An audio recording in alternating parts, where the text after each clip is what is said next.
ഇന്ന് ഞാൻ മത്തൻ എരിശ്ശേരി ഉണ്ടാക്കുന്നത്. അതിന് കുറച്ച് പരിപ്പെടുത്ത് കഴുകിയിട്ട് വെള്ളം വെച്ചിട്ടുണ്ട്. ഇതിനകത്ത് കുറച്ച് ഉപ്പിടുന്നുണ്ട്. പിന്നെ കുറച്ച് മഞ്ഞൾപ്പൊടി ഇട്ടിട്ട് മുളക് പൊടി വേണ്ട. എന്നിട്ട് ഇതൊന്ന് നല്ലോണം വേവിക്കുക. ഞാൻ അത് വേവിക്കാൻ വെക്കുന്നുണ്ട്.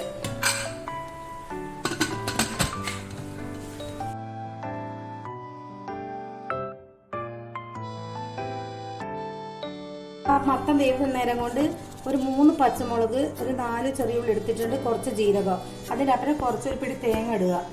എന്നിട്ട് ഇത് നല്ലോണം അരച്ചെടുക്കുക.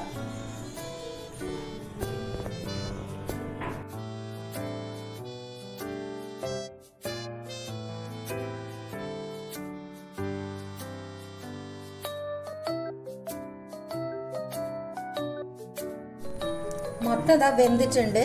ഇനി എന്താക്കാ വെച്ചാൽ തിളച്ചിട്ട് ഇതൊന്ന് ഓഫാക്കി വെക്കുക. അരവ് നല്ലോണം അരയണ്ട, നല്ല മിനുസായിട്ട് അരയണ്ട. ഇങ്ങനെ അരയണ്ടു.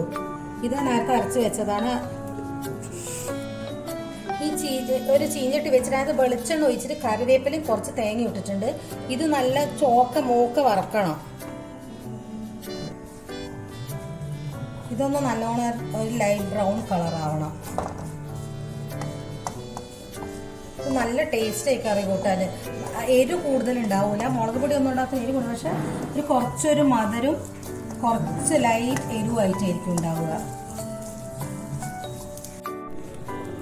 ഇതിനകത്ത് ഈ അരവ് ചേർക്കണം. അരവ് ചേർത്തിട്ട് ഒന്നും നല്ലോണം തിളച്ചോട്ടെ.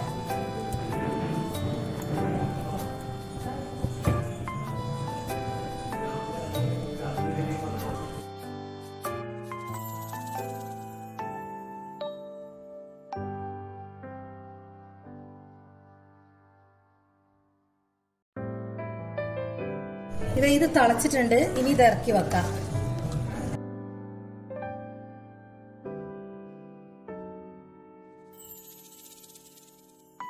കുറച്ച് കടുക് ഇടുന്നുണ്ട്. പൊട്ടറ്റ 3-4 കായമുളക് ഇടുക.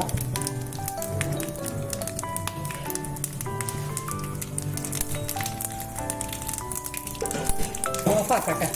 കരിഞ്ഞ ഒലിക്കുന്നത് ഈ തന്നെ ഒന്നുകൂടി ആവും.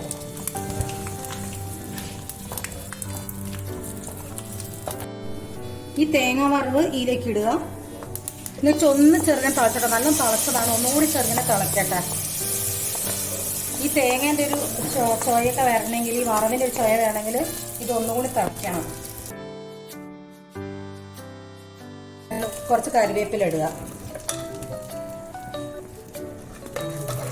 ഒന്ന് തിളച്ചിട്ട് ഓഫാക്കുക. ഇതുപോലെ എല്ലാവരും ഒന്ന് ഉണ്ടാക്കി നോക്കുക. ഇഷ്ടപ്പെട്ട ലൈക്ക് ചെയ്യുക, കമൻറ്റ് ചെയ്യുക, ഒന്ന് സബ്സ്ക്രൈബ് ചെയ്യുക.